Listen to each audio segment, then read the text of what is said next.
Hunter, and this is something I've never done before, which is a tier list. I'm actually quite against tier list, only for the idea that I think people forget that these are all personal opinions, and they start to take them as gold. And if you see something that you really like on the bottom of someone else's tier list, let's face it, it doesn't feel that good. Anyways, I thought this would be fun. I saw my friend and co-host of the Third Fleet podcast of DutyCon. He did one, and I really enjoyed watching his video and hearing his thoughts. So I thought I would give you my tier list of the Monster Hunter weapons, in my opinion, from my hands-on time with them in the Monster Hunter Rise demo. So I've got my mouse here. We've got all these scenes. So I guess the way this works with this tiermaker.com is you just grab it and you grab a thing and you put it where you want it.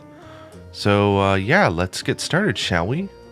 So we'll start with the Greatsword. I mean, this is probably the most iconic weapon in all of Monster Hunters, one of the OGs.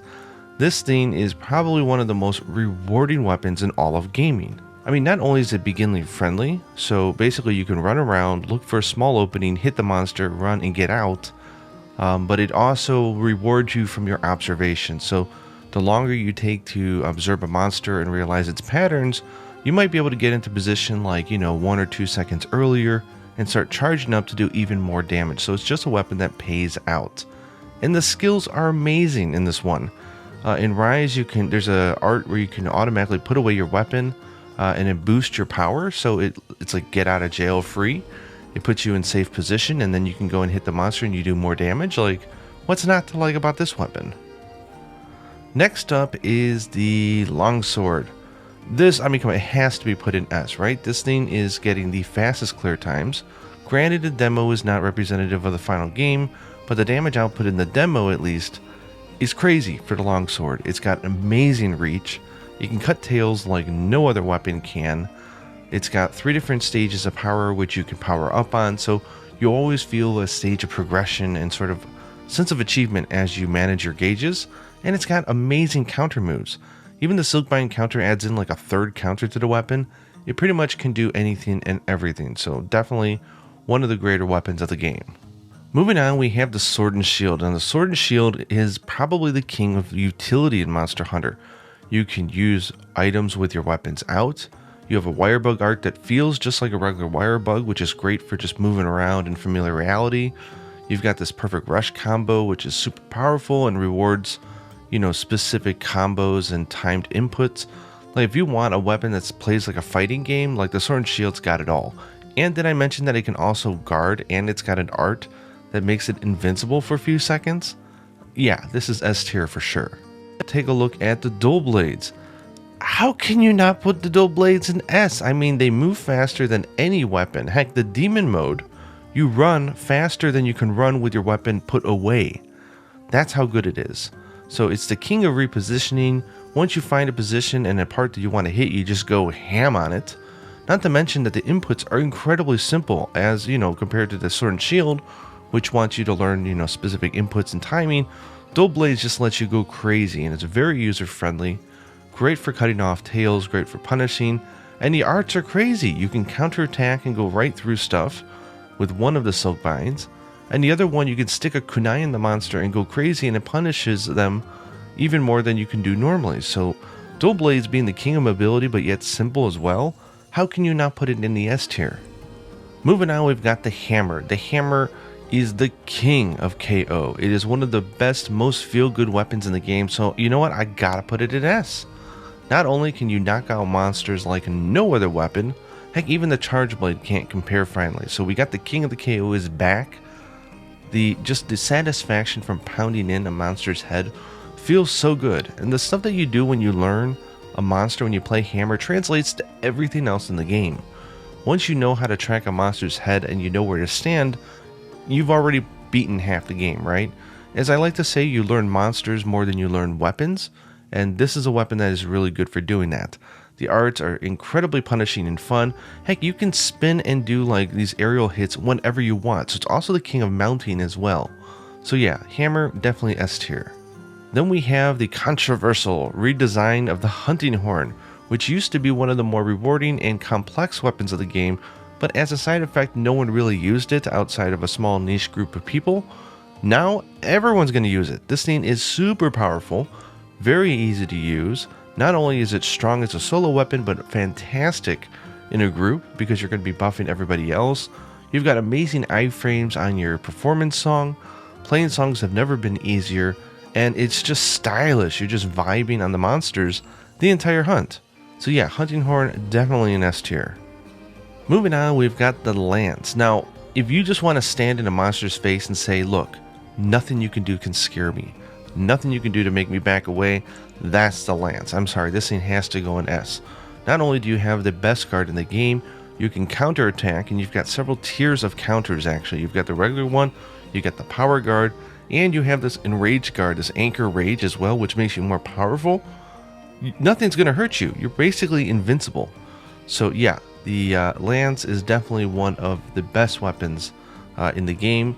It's got tons of utility. It seems like it's slow and clunky, but you can run with it.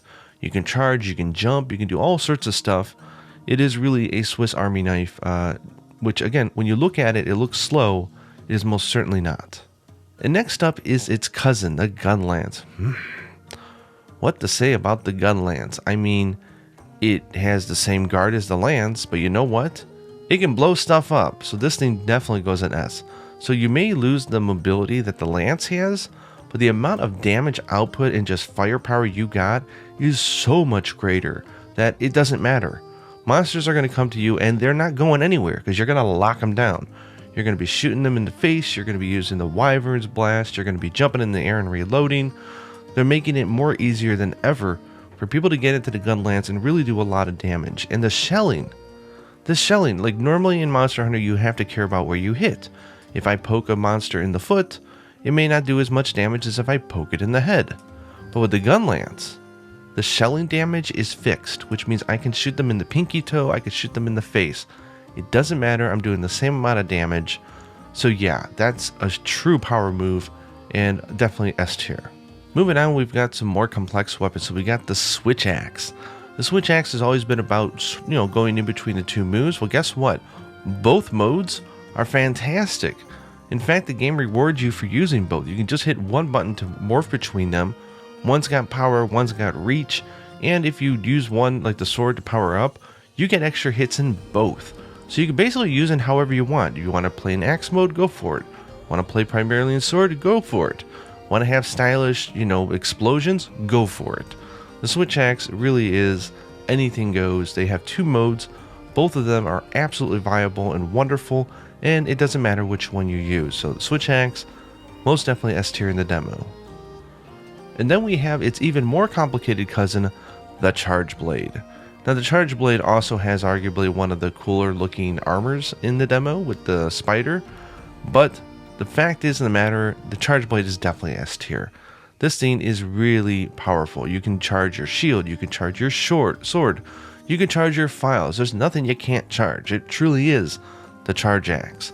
And you get one of the biggest finishers in the game outside of the longsword and its Helmbreaker with the Super Amped Elemental Discharge, SAED. See, it's so cool, it's got a acronym for its final move. The Charge Blade also has guard points, meaning that in the middle of your combos, if you know how to time it right, you're going to be guarding stuff while you're hitting the monster. How awesome is that? So yeah, Charge Blade definitely goes up in S tier for me. Moving on, we have the Insect Glaive. Now, the Kinsect, I will say, is very slow in the demo, but the fact that you can destroy stuff despite that just shows how S tier this weapon truly is. You are the king of mobility. You can move around, dance around, floor is lava, you can't touch me, go over to places that the monster can't touch you. Heck, go after their back, a weak spot. They can't do anything against it. The Insect Glaive is the king of the air, so Rathalos, move over. The Insect Glaive can not only dish out huge damage, but it also has a self-buff system where you can increase both your movement speed, your jumping height, and your attack power just for using the Kinsect to grab extracts from the monster. The arts allow you to fling yourself all over the map, which is fantastic for keeping yourself safe, and you even have a get out of jail free card with the Recall Kinsect, which also heals you for free. You don't even have to use potions, just use the Insect Glaive and you're all good. And then we have the Gunner class weapons, which traditionally play very different from the Blade Master ones up above. So we'll start out here with Bow. And the Bow, I have to say, is definitely S tier. Not only do you have to move really fast, so it's very easy to avoid monsters, you get the wonderful sidestep. You just don't ever have to manage your ammo. You can just shoot a monster, change your files, go crazy. Your arrows are infinite, so you're never going to run out, so you don't have to worry about crafting stuff or bringing stuff with you. You can just go crazy. The bow's got several levels of charge, which will reward you if you know where to stand, and it's even got the Dragon Piercer back from Monster Hunter World, so you can punish monsters from a distance. Honestly, you can also do status ailments. You can put a monster to sleep, you can blow them up with a blast, you can paralyze them. Like, what can't you do with the bow? Then we got the light bowgun. Light bowgun. What can I not say about the light bowgun? This is certainly S tier as well. Not only are you one of the fastest moving weapons in the game, which, adding in the fact that you're fighting at mid distance, means that you're almost never going to get hit. It's like the most safest way to play the game. You've got tons of ammo, including like cluster shots, pierce shots, which do huge amount of damage, and you don't even have to worry about going back to camp. There's ammo all over the map. You literally just walk slightly outside of an arena and boom, pick up an herb and you've got 40 ammo. Pick up another herb, you got 40 more ammo. You never run out. Light bowgun's got some crazy arts as well. You can not only as a gunner, okay, so like hammer can't cut off tails, right, because it's a blunt weapon. Light bowgun, nope, it can cut tails. It's got an art with the silk bind where you can cut off tails, which is awesome. It's even got a cool art where you jump in the air, so it's used as an evasive maneuver, and you can even throw down these wyvern blasts that'll stick you onto a monster, blow up, and give you mounts as well. Super versatile, awesome weapon. And finally, this brings us to the last weapon, which is the heavier cousin, the heavy bowgun. And this thing, oh, S tier, man. Not only is it incredibly different from light bowgun this time, you can charge shots. That could be a normal shot, a pure shot, elemental shot, doesn't matter. So if you're a little early or you're waiting for the monster to get in position, charge your shot, you're going to conserve ammo and do more damage. That's awesome. And it's got this crazy Gatling gun move, which you can press the A button to load, where you just unload into a monster and do tons of damage. It's got a shield on it, so if you get hit while just standing there, you don't take damage, you just get guarded automatically. Like, what's not to love about this weapon? And when you do your melee attack, which can KO monsters, you get auto guard on that as well. So like, the heavy bowgun is just a walking tank.